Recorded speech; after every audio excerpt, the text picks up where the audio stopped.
This conference will now be recorded.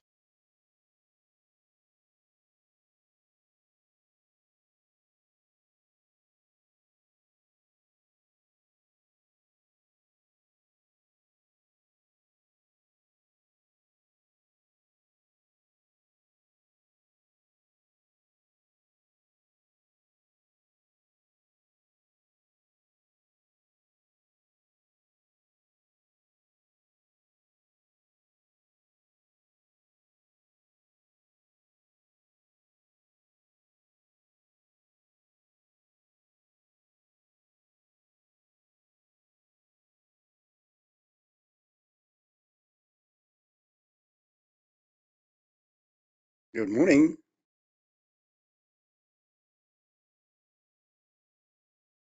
Hey, John, I think you're on mute. Oh, well, I just did a nice introduction and nobody heard.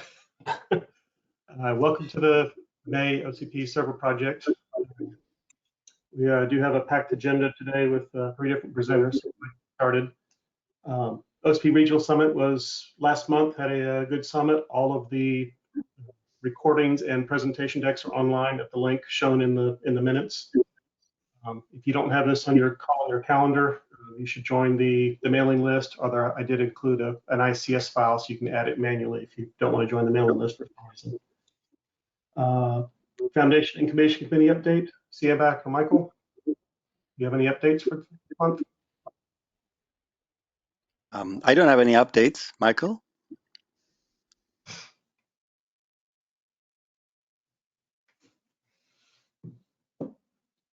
I don't see that Michael's on, but I guess as the resident foundation representative, no urgent updates. I guess there is one shift that we'll be bringing to the incubation committee coming up, which will be around white papers and contribution process, and that update will be coming out next month. Just some small adjustments. Okay. Look forward to that. So we have three presenters for today: the Yosemite v3.5 and Crater Lake, OFP8 8-bit floating point interchange format, and a presentation on Sadasi. Yesh, are you ready to present? Hey, John. Yeah, I am. Let me. All right, you're now prepared. Oh, thank you. I'm trying to figure out this app for the first time. Let me know if it works. Let me know if you can see me. I see you. Okay, and you can hear me fine? Yes. Loud and clear. Okay. All right. Hello, everyone. I'm Yash. My first name is pretty long. Yash is what you call. You can call me Yash. Hardware engineer at Meta, and today I'm here with Abe Garcia to present YV 3.5 and Crater Lake hardware overview. And we'd like to propose to contribute our spec to the OCP community. Getting into my agenda for today, it's pretty short and brief. I'd quickly like to jump into the key differences between the YV3 and YV 3.5. I'm pretty sure many of you are familiar with our Yosemite infrastructure and server design, and YV 3.5 is an incremental update to YV3. So I'd like to quickly highlight some of the key differences and how we can contribute to the OCP community to improve the performance and get into some of the background, brief overview, and then followed by some of our how we comply with some of the OCP tenets and our continued effort to do so. Okay. Just like I mentioned today, we're going to be contributing the Crater Lake server board and the YV 3.5 chassis. Our primary supplier is Beeman, and they'll follow up with their end of the specification and design files within 120 days. So we're trying to keep it to this quarter for the update from them. A quick background of Yosemite infrastructure. Yosemite is a Meta one-socket server design. And on the right-hand side here, I'm showing a few generations, the last three, actually the only three, YV1 on the top, followed by YV2 in the center middle, and YV3, which is our latest released chassis design. YV 3.5 is an incremental update to YV3, so it's going to look pretty similar with some key differences. The main ones being we've added support for ORV3. This includes updating some of the power delivery PCBs. We've added support for improved thermal performance by using 15K fans and improved heatsink design. We can now support higher power sleds due to the available higher power from the ORV3 rack and our improved thermal performance. Followed by we can support Gen 4 multi-host OCP3 compliant NIC, and we can update it to a Gen 5 NIC just by some minor cable and PCB material changes. Moving on into the overview of YV 3.5. So YV 3.5 is the chassis design. It continues to follow the design and dimensions of YV3, wherein it's a 1/3 width per blade, compliant with OpenRack V2, added compliance for OpenRack V3. We continue to support 12 1OU servers, up to 12 1OU servers, and it is configurable to use 2OU servers as well. And we have different heatsink designs for both. We continue to support 4:1 Gen 4 multi-host OCP3 compliant NIC, and added support for 15K single-phase fans. Just like YV3, we support the USB debug port. We continue to keep all the sleds front accessible, front serviceable, and hot pluggable. And some of the examples, or the example that we are going to cover within this slide deck, is called the Crater Lake server design, which uses the 4th Gen Intel Xeon processor. This generation of processor allows us higher bandwidth, higher performance through improved I/O and performance per watt gains, and we'll get into that in a little bit. In this slide, I wanted to quickly highlight some of the mechanical changes, and there are two minor mechanical changes that we had to do to comply with the ORV3 rack support.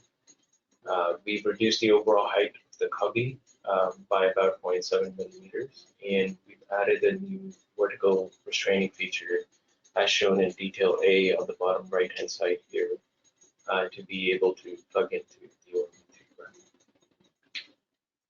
Apart from that, like I mentioned, we've updated the heatsink designs to support higher density and higher thermal impedance SKUs, and we continue to keep the same blade, sled, and chassis designs as YV3.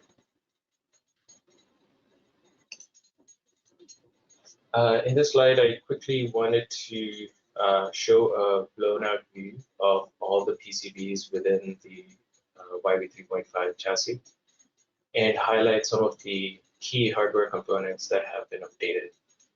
So on the right-hand side, you can see an updated Medusa cable that now supports 48-volt architecture. We have an updated Medusa power board with support for 15K fans, and the updated vertical PDB, which is the vertical power distribution board that supplies or that downsteps the 48 volts to 12 volts to feed into all of the servers and the baseboard. Apart from that, we've added support for OpenBMC and OpenVIC to use eSpy, I3C, and Secure Boot compared to YV3, which used I2C, and these are the primary differences here. Let's jump into Crater Lake. So we covered YV 3.5 chassis design. Jumping into Crater Lake, I quickly like to highlight that the dimensions of the board are pretty much the same, but jumping into the key differences comes down to the processor change and the I/O change, and we'll look at that. So this is a single socket server design. It supports 4th gen Intel Xeon processors up to 165 watt TDP. We support 6 channels of DDR5, and because we're a single channel design or single DPC design, we only support up to 4400 megahertz of DDR5 speed on the Crater Lake design. But the CPU is capable of 4800 megatransfers per second.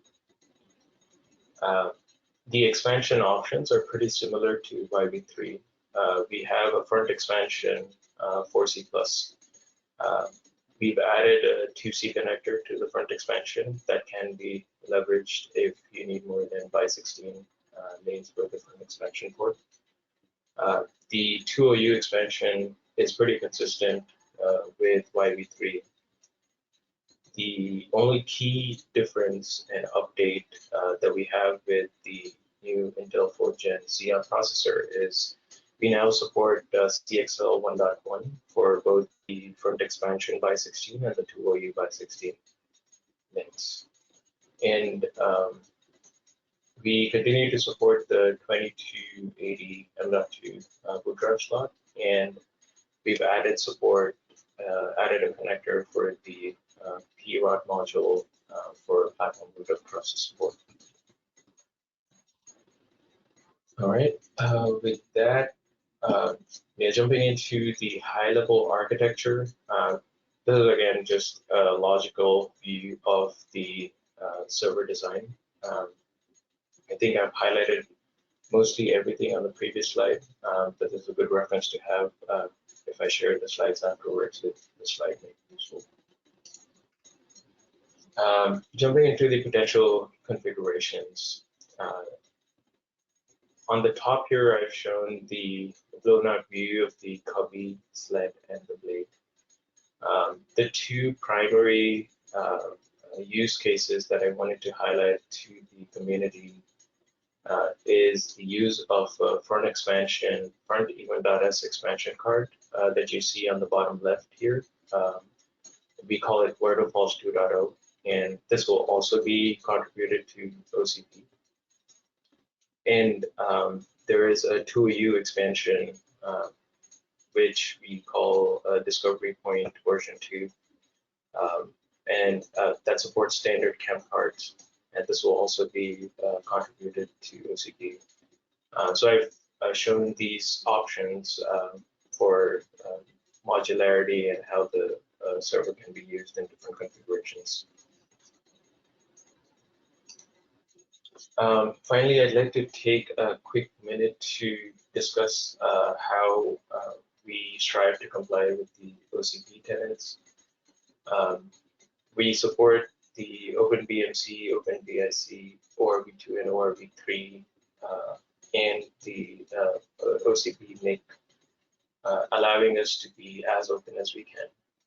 And we support modularity as well. So most of our servers can be used in multiple different configurations for multiple different use cases, trying to enable as many applications and use cases as we can. We've tried to improve the efficiency by using shared resources such as fans, multi-host NIC, improved thermal efficiency, thermal performance, and continue to support the next-gen racks and the 4th Gen Intel Xeon processors. The overall impact of a higher density and higher performance per watt and higher I/O bandwidth results in better impact, especially for hyperscalers and Meta. For us, it allows us to use our data centers with much more efficiency and scale our applications. When it comes to scaling for hyperscalers, that is our primary focus, and with including YV3 and YV3.5, we've tried to improve upon the debug hooks, ease of serviceability, and a focus on reliability. All our servers, like I mentioned, are front serviceable, hot pluggable, with support for service touchpoint indicators. And with the options for OCP debug cards and at-scale debug, we're trying to scale to as much as possible to the OCP guidelines. One thing I forgot to mention previously was that our sled sheet metal design is the same as YV3. So that also helps us support the sustainability tenet that was added recently. And we aspire to also maximize transparency by adding in all of this into our spec when we do submit it. And we are there's some work in progress to improve upon sustainability that we're working internally at Meta. And we'll probably be able to share that with you once the spec is ready. With that, I'd like to request the OCP community to accept YV3.5 and the Crater Lake design into the OCP. And if you do have any questions, feel free to ask them right now, or I know we have a packed agenda for today, but you can reach out to either me or Abe Garcia, and our contacts are right here. That's all for me. Any questions?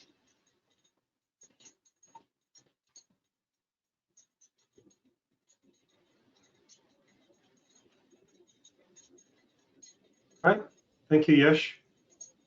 How many E1Ss does the sled support? That one you mentioned, Vernon. I'm sorry, I didn't get that. How many E1.S modules does the Vernon? It supports up to 4. Okay, thanks. All right, well, thank you, Yash. Next up, we have a OFP 8 with Amber and Paulus. Amber, are you going to be presenting? Yep, I will go ahead and present.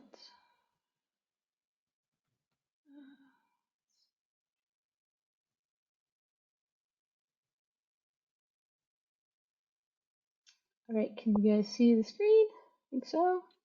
Yes. I also am happy to have DJ from Meta, Marius from Intel, and Paulius from NVIDIA. I don't see any of my other co-collaborators, but it was a great collaborative effort amongst a set of hyperscalers and suppliers.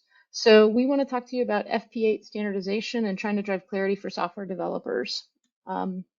So what we're collectively seeing is that software enablement is happening now for FP8 for 8-bit floating point in AI and ML applications. And what you see on the right-hand side is, OpenXLA, Cutlass, TensorFlow, OpenVINO, Onyx, PyTorch, everything is implementing FP8 support. And that enablement is a lot of business investment for folks. And so one of the challenges right now is everybody's trying to adopt FP8. The software developers are confused about what do they implement and how do they preserve that investment, because there's several different FP8 hardware implementations out at the moment. So what our companies came together to do is we've written a specification for an interchange format that we are formally contributing to OCP. And so basically what you can imagine is what we're trying to enable is that you can train on one particular piece of hardware if you'd like, that happens to support whatever hardware format it supports. And then maybe you want to serve or do inference on a different piece of hardware.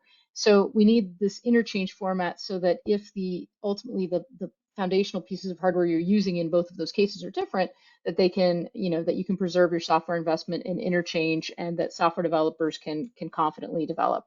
And so what we collectively see is that this OFP8 is a necessary step in the ML ecosystem evolution. So you can have a lot of diversity of platforms, and how does all of this evolve?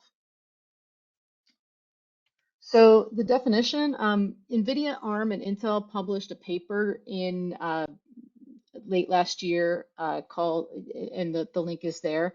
And so what we've covered in the interchange format effectively conforms to what that paper describes.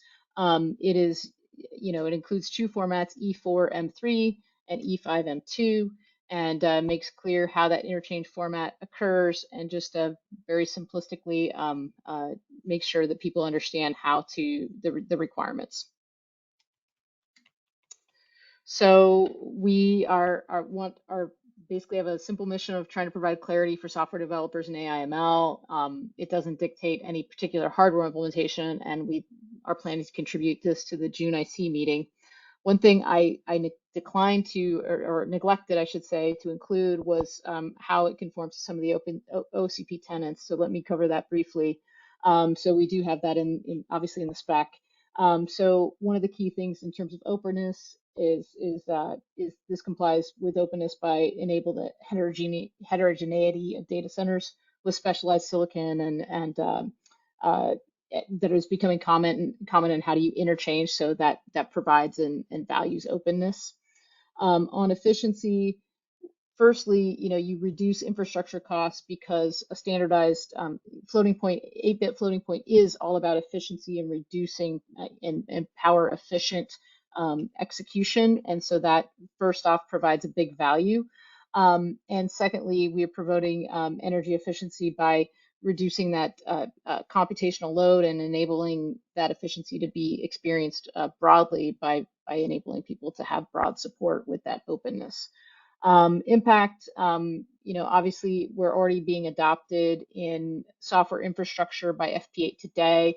And so the impact of this would just be to enable the ecosystem to confidently move forward and extend over time as new AI and FP8 and other formats grow. And then in terms of scale, there's obviously the scale of this is already serving, as you guys could see from the software aspect, a very broad array. So it's really helping that scale of software infrastructure and making sure that we have this transformative impact of having an interchange format to preserve investment. And then sustainability, it's very clear that, it's clear in AI/ML, it's important to do this as efficiently as possible and run efficiently on data centers and be able to, what we train on may be a different set of hardware than what we do serving or inference on, and this enables you to choose the right implementation for the right job and get the most sustainable approach possible. DJ, anything you want to add on tenants since you drafted that part of the spec? Yeah, so I think we covered basically all the 5 tenants which OCP requires, and the details are in the white paper. Amber covered the high level on each of the tenants.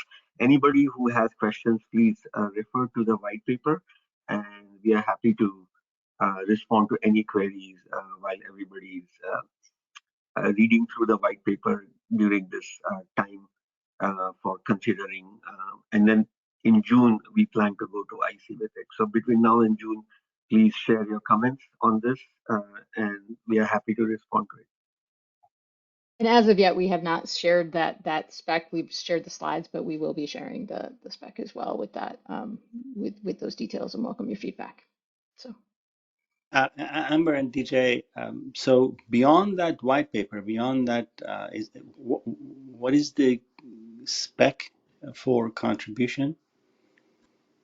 So what we've done is we've written effectively a 15-page spec that encompasses the gist of what's in that white paper in terms of an interchange format, but what are the requirements to actually comply with an interchange format? Because that white paper was more of a high level and didn't have the details. Paulius, do you want to add a little more? Sure. Essentially, what Amber has said. So, the white paper really, briefly described the format, but didn't give, I think, all the necessary details that software developers need, and because we've been having to follow up with various developer questions. And the paper focused a lot on sort of applicability to various neural networks, which is not really relevant to the spec itself. So the spec is really sort of pretty concise description of the format as well as conversions from other formats into that. It's basically if someone is a software developer and they need to support FP8, the idea is they go to the spec and they get all the information they need there. This paper can be a bit ambiguous or not have all the details since it's just a research paper. And so when is back in the white paper going to be available? And how do we get it? So the spec is coming out shortly. My understanding from when I've in my storage project collaboration is the spec was not, people brought in slides versus the spec itself. So I just need to work with Rob and Michael of whether we need to share the spec ahead of the ICE contribution or afterwards. So we just haven't worked those details yet. So very soon is the bottom line. Okay, but you won't be able to get feedback if people can't see the spec, right?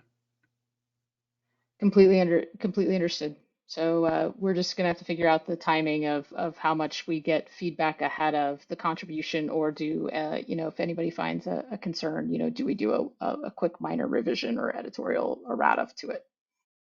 Okay, thanks. Yeah, happy to help out, Amber. Just send over, what your expectations are for presenting the IC, and then we can circulate it with this group via mailing list for feedback, or logistically whatever we can do to help move this forward. Fantastic. I think you guys are presenting correctly in that presentation slides are very brief. It just introduces the topic. But for people to provide feedback and review, especially when it goes to the IC for voting, they need to have something to review and vote on. Therefore, it is nice, it is actually maybe necessary for the spec to be there ahead of the presentation. Is there any concern in that? No, completely understand. We need to share it ahead of the incubation committee. What I've seen in the storage project is there's been concern of if we have not fully executed the FSA yet, which we're getting closed in the next week, that there's been concerns about IP contamination has come up in the storage project, and thus I've been guiding the team to be careful in that sense. Right.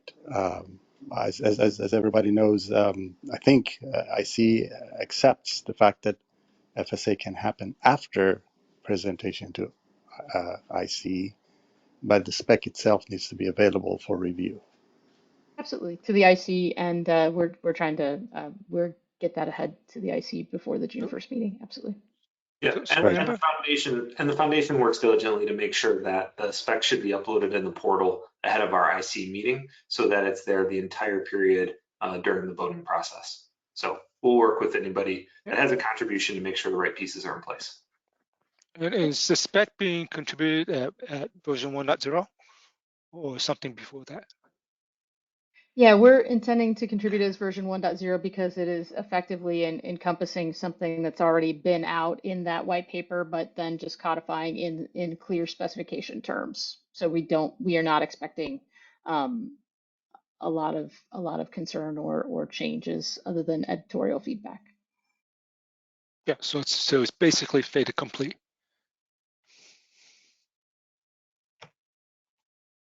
It's commonly known. Yeah.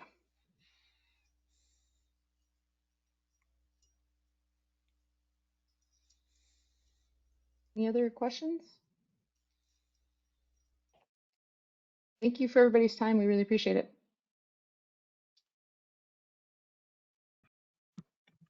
Yes, thank you, Amber. And we'll get the specs posted to the wiki whenever they're available and have the agreement signed as well. Next up, we have the SIDASI Circular Economy. I don't think Deborah is presenting. Is it Christina? Yeah, Christina, allow me to jump in here real quick to offer a little background to the OCP community. The team from London South Bank University has presented at the regional summit in Prague just last month, and there's a lot of interest around their project. And their project is an academic one that is coming to a close at the end of next month, I believe. And so their intention was to provide an open source spec and documentation that can be used going forward. So this presentation is to get feedback from this group to then move forward in presentation to the incubation committee so that it can be so that it can reside in the OCP database for use for anybody really. So under the open license so that it can be used. So this is somewhat atypical from our typical presentation just due to the nature of the start, but a lot of us within the community and at the foundation, see the value in their work and, would like to see it live on. So with that, I'm going to let Christina present her work, and the format for this is in a form of a base specification and a design specification that will be presented to the IC. Okay, thank you, Rob, for the introduction. Let me try to work out how to share it. Window. Okay. Can you see my screen? Because I can't see anyone. Yes. Yeah. Okay. So, hi. My name is Christina Kerwin. I work for SIDASI Projects, and I'm here to present SIDASI Circular Economy Ready Server, a brief base specification and a brief design specification if possible. The project is led by Professor Deborah Andrews. I work as a research assistant, and together with Silvio Lavandera, who's not here, we designs the Circular Economy Ready Server. So briefly about SIDASI project, Rob was mentioned already, it's about to finish. Basically, I forgot to remove the line there. I'm actually writing a PhD on this project as well. So basically, SIDASI is an Interreg funded project, runs across 7 countries in Northwestern Europe, and has been running for about 5 years now. It looks at delivering circular economy to the data center industry, and it takes a whole systems approach by trying to get the stakeholders in different sectors of the industry to collaborate. And it covers 3 areas as 3 pilots: design and manufacture, which is led by the LSBU, and LSBU is a project lead as well. Product life extension, and pilot C is recycling materials reclamation, specifically with an emphasis on reclaiming critical raw materials. And the project has 2 key deliverables. One of them is Circular Data Center Compass, which is an online database, a decision-making tool that was designed for the data center industry stakeholders to make more sustainable and environmentally friendly decisions when it comes to the procurement of the equipment and the end of life or the design and R&D stage. And the second outcome was we're actually redesigning a circular economy ready server. And this is what I'm going to present to the OCP community today. So brief background, we've the issues with the current enterprise server design is that every server is different. Parts appear hot swappable, but a majority of parts cannot be interchanged between server generations and models, and are often over-engineered from disassembly of about 20 different servers across different models and generations.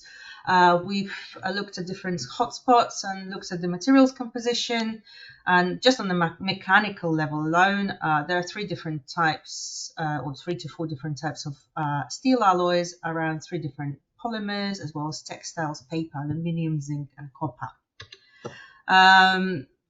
Major issues with the server design are within the mechanical of the chassis side. And as you can see here, there's a range of different servers that we've disassembled. There is often over-engineering of parts. And when I talk about parts not being interchangeable, well, you can see different lids on the top, the Dell and HP, which are commonly used server brands in enterprise server data centers. You often see features like locking mechanism, move, and so you can't actually reuse the parts in the next generation. You have a lot of constraint points are being used depending on the generation. It can be moved 5 centimeters to one side or the other side, and so there is a problem that you can't reuse the part. Same goes with fans. Each server has its bespoke fan cage. Even the shape of the connectors change, so you can't reuse fans or fan cages across the generations. And also vanity design. You can see this latest Dell generation 14, we call it. There was the security locking bracket or cage, we call it, to prevent hard disks being accessed by strangers, but it took, I think it was something like 29 screws to hold that sort of hexagon shaped plastic material on top of this metal bracket. So there's sort of need for improvement in terms of over engineering and using unnecessary materials. So looking at that, those all constraint points and hotspots within the current server design. At Sadasi, we designed circular economy ready server, which is our Sadasi contribution to the OCP project. In terms of compliance with the tenets of the OCP, well, this device is aimed at use by the enterprise server manufacturers as a benchmark design, and it's to aid the transition to a circular economy of the data center industry. So it's open to third-party design modifications and improvements, provided the core design principles are actually followed to allow for sustainability and extended product use. The core principles or criteria, call it, are embedded within the mechanical design. So we concentrated mainly on the mechanics of the hardware, and these are designed for disassembly, parts interchangeability and standardization across product models, generations, and brands if applicable. Reduced use of plastics, fixed component constraint points and component shape and form factor, and the device is intended to be used in conjunction with open source firmware and software to increase products life at the use stage. But we are open to any suggestions with respect to collaboration, design feedback, and contributions from other platform participants, provided it is in line with the principles of the circular economy. When it comes to efficiency, well, because we designed our server with reusable chassis and other mechanical parts, this brings certain benefits. So we improved the product modularity and design for disassembly and repair, and the efficiency comes from the reduced material use, especially in the virgin raw materials and critical raw materials. Manufacturing costs obviously would be reduced because of the continuous parts reuse. And again, parts utilization at the end of life will also be reduced if the parts are reused. So all the energy consumption and the impacts through the recycling or material recovery obviously will be minimized. Environmental embodied impacts will be also reduced due to reusability of the parts. Embodied carbon reduction in transportation costs, because if you reuse more parts, fewer parts will have to be transported, the packages will be lighter, and the same goes with the carbon impact from the transportation. So the scope is quite broad, as you can see. In terms of impact of this contribution, well, the proposed design is a real-life demonstration how a sustainable product can be created by applying sustainable design thinking, life cycle assessment methods, and holistic design approach, and integrating the current eco-design policy requirements, which are outlined in the EU Circular Economy Action Plan and other directives related to server design or enterprise server design by the EU. The scale of the project is by designing this sustainable product, we looking to future-proof data center equipment design for circular economy and build critical foundation for sustainable hardware design that can be expanded to achieve an ultimate goal of complete circularity in the future. We want to establish broader change by offering good practice design methods and recommendations that can be adopted by product designers throughout the design industry, and hopefully shift the design thinking towards circular economy sort of design in the future. When it comes to sustainability, I hope it already kind of speaks for itself, but the survey, because it's a real-life demonstration of how sustainable product can be created when sustainable design thinking is applied, by addressing common design hotspots that are currently present in server design. The following design specs will ensure the sustainability of the server in our view. So we suggest creating a set of reusable universal server enclosures for the most commonly used server form factors that can be used as standalone units or within the rack. And the enclosures shall be able to accommodate parts from any server manufacturer, model, or generation in its given product range in the future. Ensure standardized, universal, and simplified design of parts enclosures on all levels of assembly as much as physically possible, and to eradicate any designs that prevent disassembly for repair and recycling.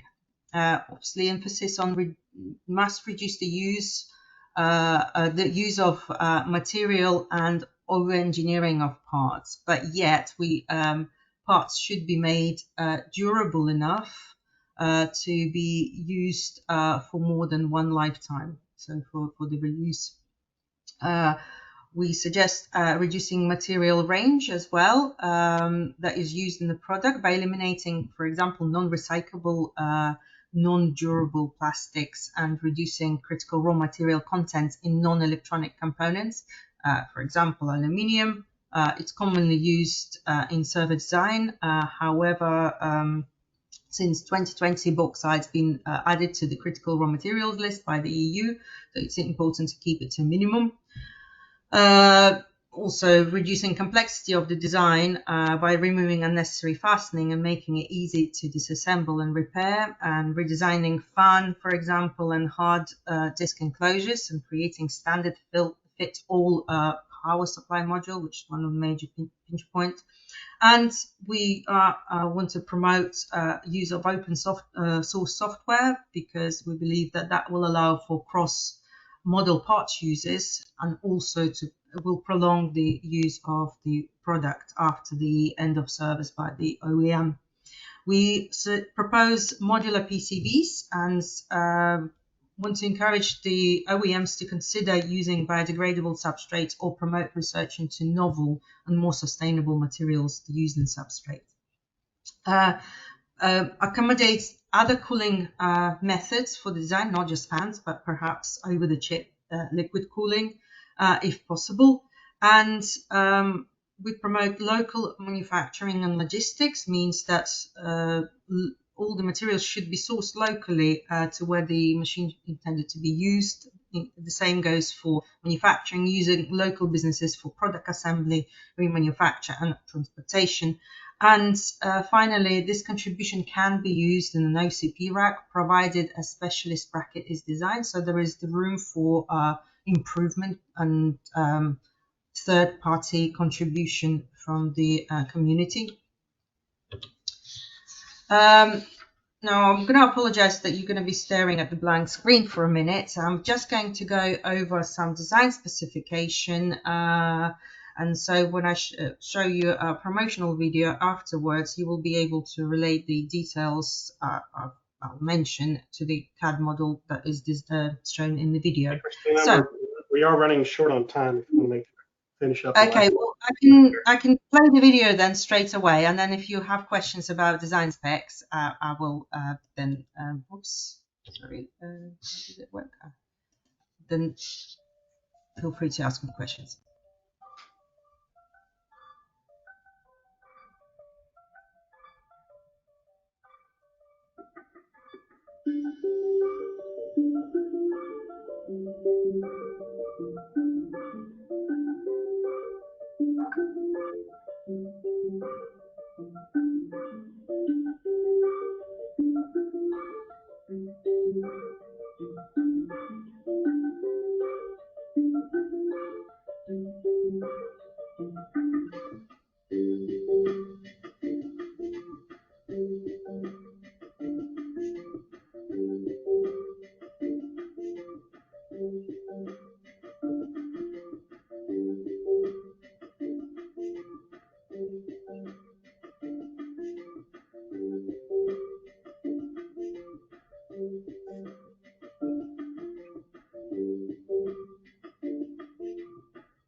That's it. Thank you very much, and I'm open to your questions. Let me just escape and go back. I'm going to stop sharing. Yeah. Are there any details on what actually is there's an actual specification that's going to be presented? Well, yes, I was going to explain the specification of each of those parts, but we've run out of time. But there is a design specification reports, a 103-page report that I've compiled last year. So after the design of the product. So this will be presented to the IC coming up soon. If you're more interested in this, I urge you to join the IC meeting to get more details on this. Yes, I'm hoping so.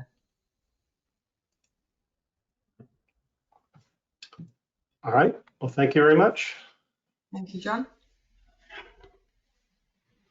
Was there any questions before we move on? And we're definitely running out of time here.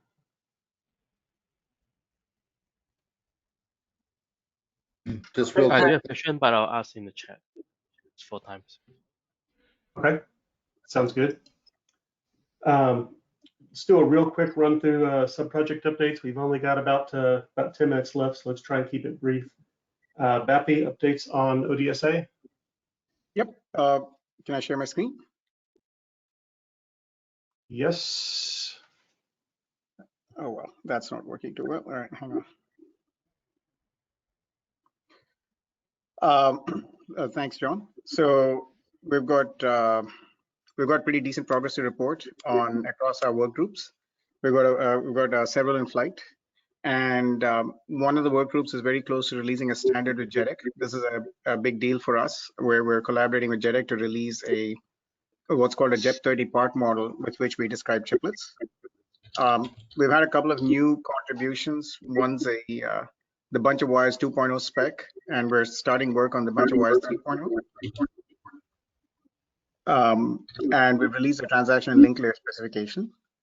We've had a range of other activities. One of the good things is we introduced the idea of an open chiplet economy at the Chiplet Summit, and that's gaining a lot of traction. We've had invited talks on this concept at several conferences and organizations, CICC in San Antonio, VTS down in the south in San Diego, HIP Chips in Montreal, and NXP and other companies. I wasn't there, but we had a really good summit at Prague. What was exciting was it demonstrated huge progress in implementation of ODSA-based platforms, silicon and other products. So there's real investment, millions of dollars into products based on a bunch of wire spec, the link layer spec, and other specifications. Based on that, we're exploring the idea of an experience center at the summit for products for the open chiplet economy. And we've also issued a call for papers for the OCP Global Summit. And finally, in case anybody's interested, we're trying to see whether we can organize around the CHIPS Act, because we're sort of the OCP is a very different organization. We're trying to see whether we can organize around the CHIPS Act and collaborate with a bunch of other efforts in this space. And so that's basically what's happened in the last few weeks. Thank you. All right. Thank you, Bappy. Alan, updates on HPC? Yeah, I'll just give a brief verbal update. So we're making some progress. One of the areas we've been taking a look at recently is just in the optical enablement on the HPCM module. So how you'd be able to traverse from an electrical connection to a near package optics connection to a co-packaged optics. It's very much at a high level right now, and we'd value any optical, silicon photonic experts to come and contribute and review what we're thinking.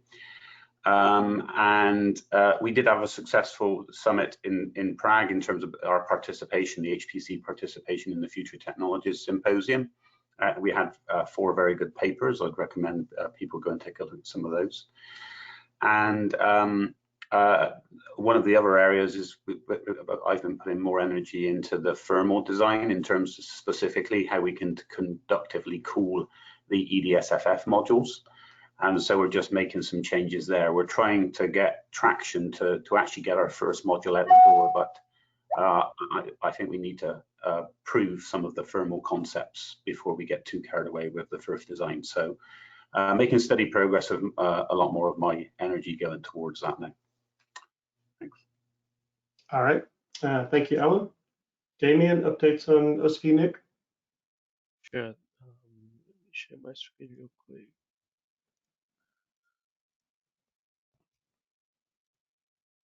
So the background is this is our the tall small factor thermal test fixture.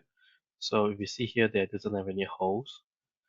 And then we identify a problem whereby the airflow actually we do have some airflow sensor and elementer here, but then the problem is like when the airflow goes back out from this test fixture, it goes back into here, and then because we test and measure the airflow rate in this region using 3 different sensors, the sensors measured lower airflow than what the NIC actually experienced because the concentration of airflow over here.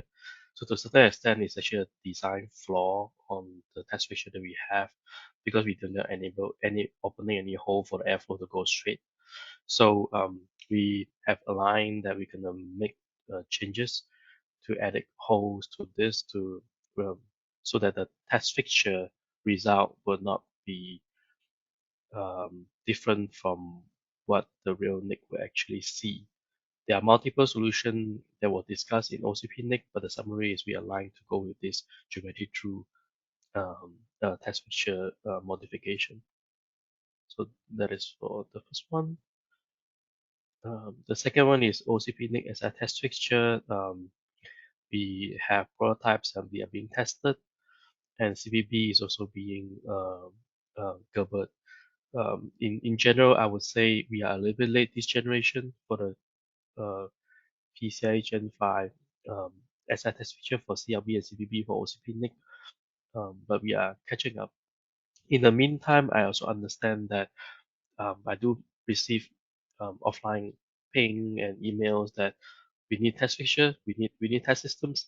So iPass Lab is a lab in Taiwan that they do OCP NIC test and also have as a test feature for sale if there's something that you need more urgently before the OCP NIC community actually have one version readily available for you to purchase. And also, we do have another test partner, UNHRL, that do OCP NIC tests for PCI Gen 3 and Gen 4, but they have no longer have that support. So iPass Lab could be something that you can consider. They came to OCP NIC early this month to present to the OCP NIC community. So their contact information are actually down here. So that's all I have for this month. All right. Thank you, Damien. Song, any updates OEM, OAI? Yes, I will just give a verbal update. I think, John, I saw your email, right? There is no OAI leadership change, right? We still have the same team driving the OAI workstream. And a couple updates. So the OAM and UBB 2.0 version 0.75 and also 0.5 has been publicly released, and you can download that from the OCP database. And then another thing is that the workstream is currently driving is the expansion module base spec and also the OAI tray mechanical spec. So these are the two additional spec that the workstream is going to drive, and by Q3 timeframe we should have something to release. And at the same time that we're going to roll the revision, the version of the OAM and the UBB to another newer revision. It could be go to 1.0 based on the feedback and the maturity of the spec. Yeah, basically this is my update, John. All right, thank you. I don't believe we have Manoj on. Anybody have any updates on CMS, or should we skip that this month? All right. Brian, updates on DCMHS. We had some DMO updates in progress. Sure. I'll just give a verbal update since I don't have time to share the slides. So we have a public call that you can listen into posted to the wiki from last week. But in summary, we talked about three things. The first was that for our MFLW specification, we'll be posting an errata update hopefully this week or next, which has minor details around one of our CRPS connectors, MCRPS connectors, as well as some clarification and figure changes.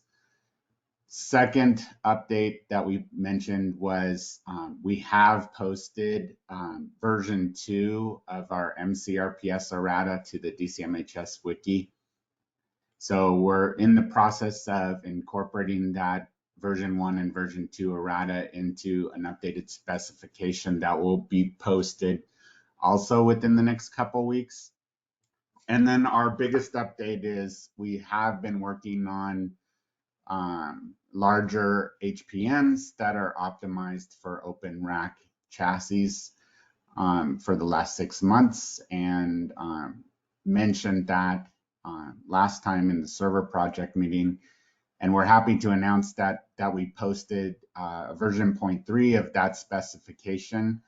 Right now, we don't know exactly if we're putting that into Arduino specification or if it will become a different specification on its own.